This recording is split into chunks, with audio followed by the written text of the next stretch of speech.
We're a few days into the new year, and for some local businesses, that means new faces. Local 5's Emma Stroner joins us in studio. And Emma, what did you learn after speaking with staff?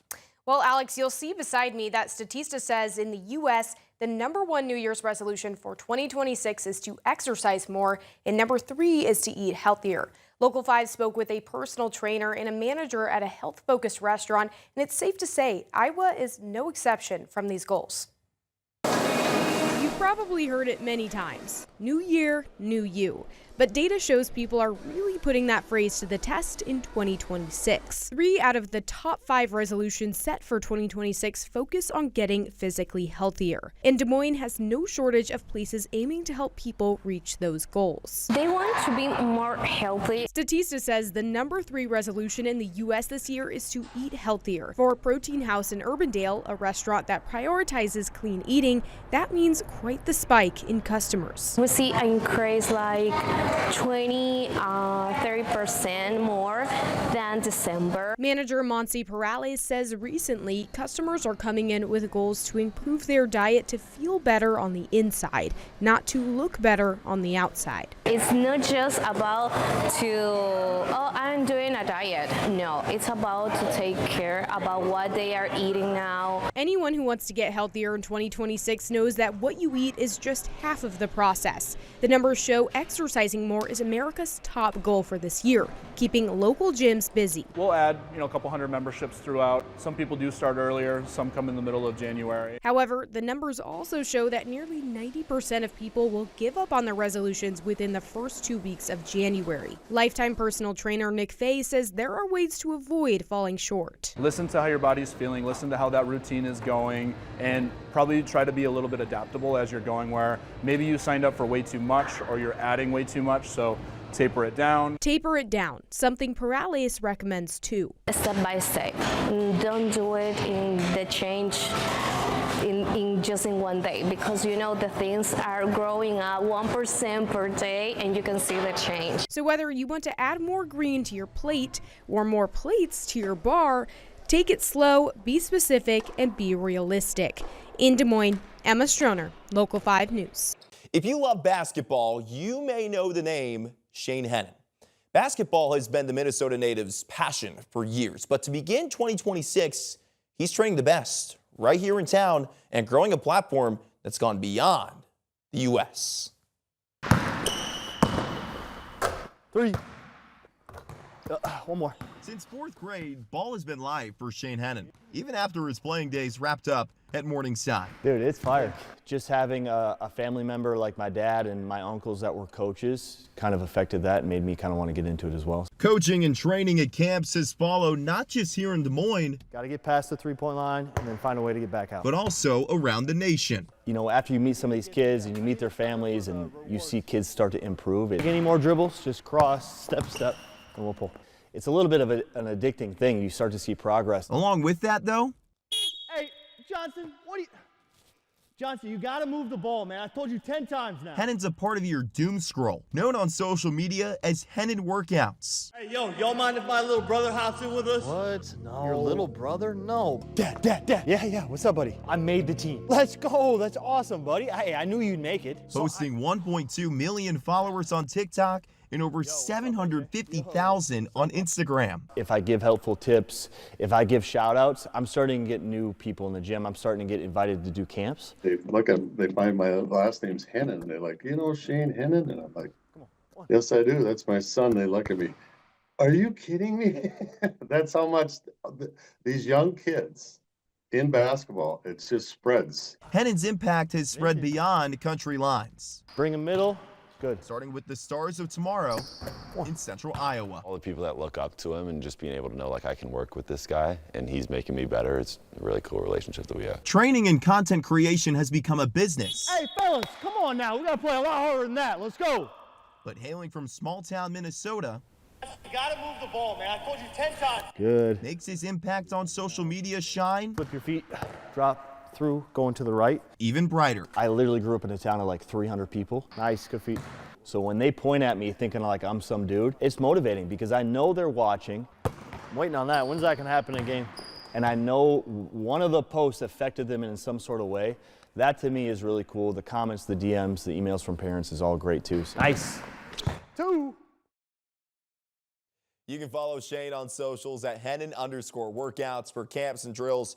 Check out his camp page at Hennon_workout_camps on Instagram. In exactly 1 week, state legislators will be back at the Capitol to officially get back to work. Republicans will hold a 33-17 Senate seat advantage after 2 special elections in the time between sessions. Local 5's J.D. Snover spoke with senators on both sides of the aisle about what they're prioritizing this year. From the use of eminent domain for private projects to the conversation surrounding how to bring relief when it comes to property taxes, Iowa state senators are gearing up as the next legislative session fast approaches. Soon the gavel will fall, and Iowa's 50 state senators will return to Des Moines for the second go-round of the General Assembly. For State Senator Mike Klimisch, a Republican now serving as Majority Leader, continuing the conversation around the use of eminent domain is a major priority after a divide in the caucus went public. Last year, we kind of arrived at a point where we stopped communicating with each other. We both kind of staked out our claims, found it difficult to build a bridge and to navigate that path.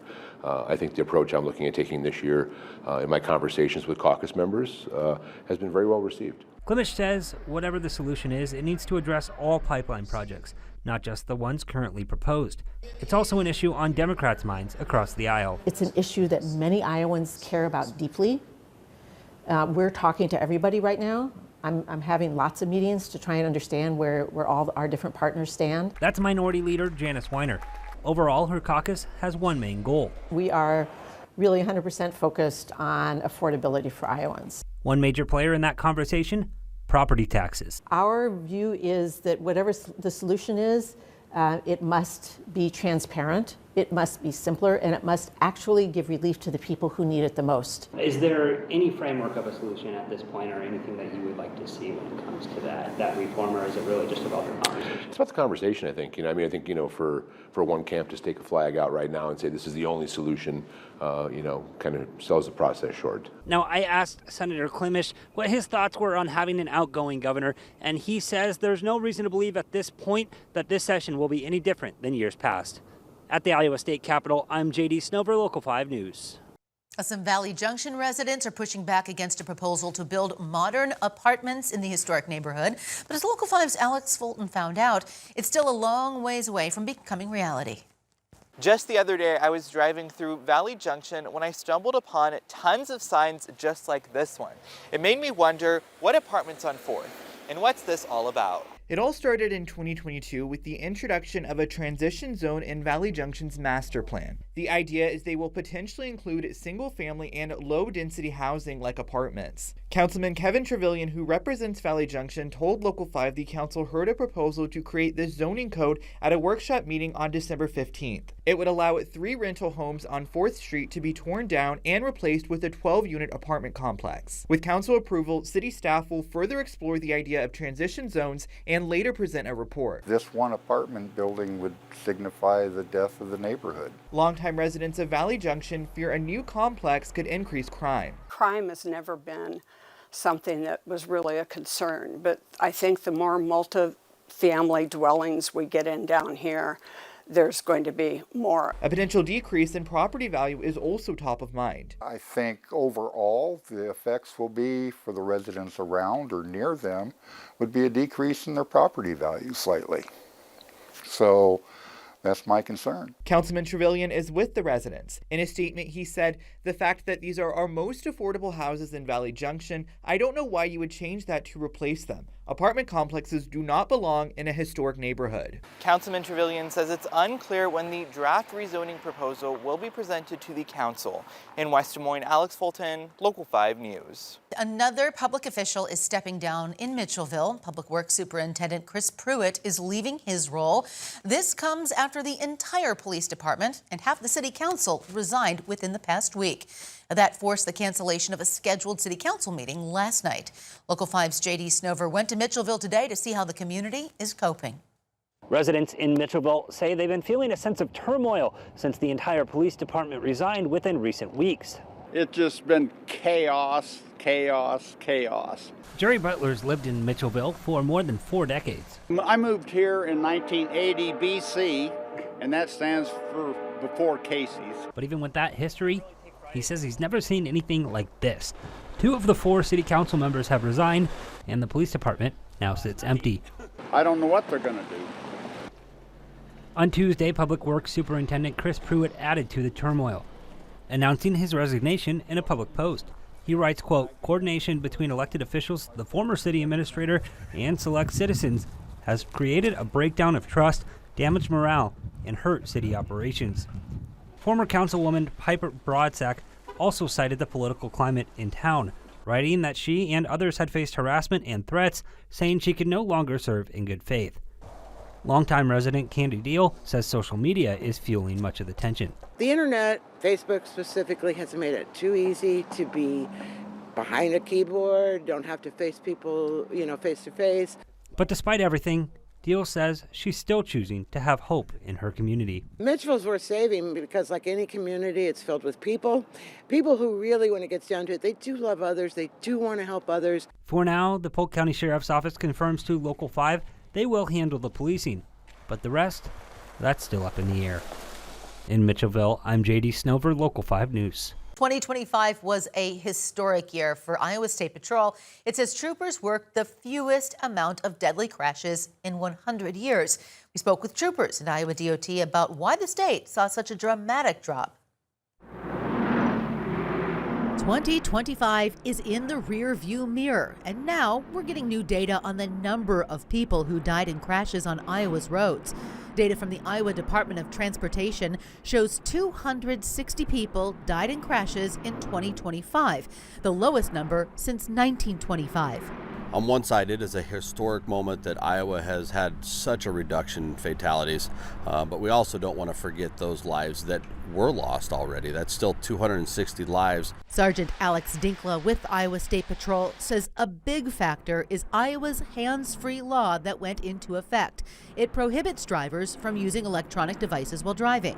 Larry Grant with the State Department of Transportation says safer vehicles play a role as well, especially when it comes to preventing drivers from veering into another lane or oncoming traffic. Lane departures are the #1 causation of fatalities in the state of Iowa. Grant says Iowa DOT uses things like rumble strips or wider paint markings to make sure drivers know when they're leaving their lane, whether they're distracted or not, because the #1 cause of traffic deaths is because a vehicle runs off the road. Data from the state also shows drops in deadly crashes involving motorcycles, down more than 25 between 2025 and 2024. And that's a really big deal. And for crashes involving UTVs or ATVs. Especially with the UTV, ATV, the person's usually not seatbelted in, and they are killed or seriously injured. While state officials are proud of the drop, they know there's more progress ahead. We know that each one of these fatalities not only tears up a family, but it tears up a community altogether. While the hands-free driving law went into effect last year, now getting caught using a phone or your car's GPS while driving will cost you. Law enforcement can now issue a $100 ticket, and if you're using your phone during a crash, that fine goes up to $500 if someone is seriously hurt and $1,000 if someone dies. And job losses could be coming to Boone Community Schools. District leaders will discuss a proposal to eliminate several positions and programs at the next board meeting on Monday. Local 5's Alex Fulton spoke with a teacher who's worried. Alex. That's right, Stephanie. Boone High School vocal music teacher Kelly Earl says that she'd have to make changes under the district's proposal. She would no longer be able to take her students to competitions outside school hours. We're losing some great people, and it's going to put a strain on our current program. The Boone Community School District could look a lot different this time next year. I felt like we were blindsided by the information. Boone High School vocal music teacher Kelly Earl says staff learned Wednesday morning that positions including the high school PE teacher and the middle school choir teacher could be cut. Entire programs like orchestra are on the chopping block too. My own son went through the orchestra program here, and it is a program that has been in our district for over 100 years. And This will be affecting about 120 students currently. Earl was told she'd be expected to teach all of the middle school choir students. I currently serve about 175 students in my position as the high school director.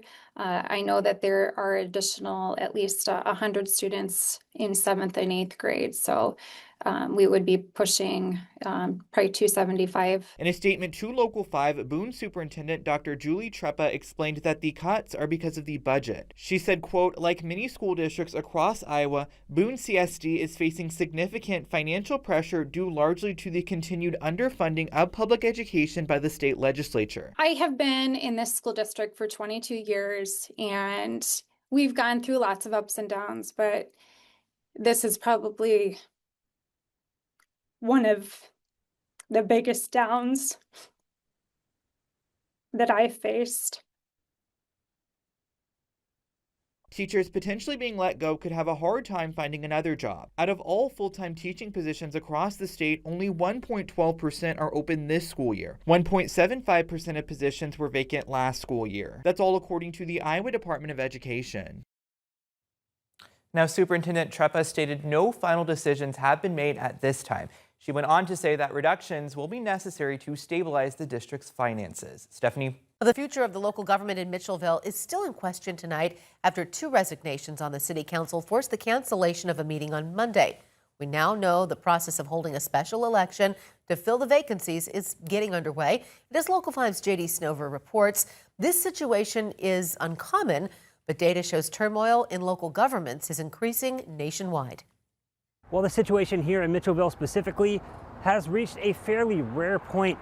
Data shows nationwide tension in local politics is at an all-time high, and resignations, even in central Iowa, certainly are not rare. Kelly Shaw knows that firsthand. He teaches public administration at Iowa State, but once also served as mayor of Indianola.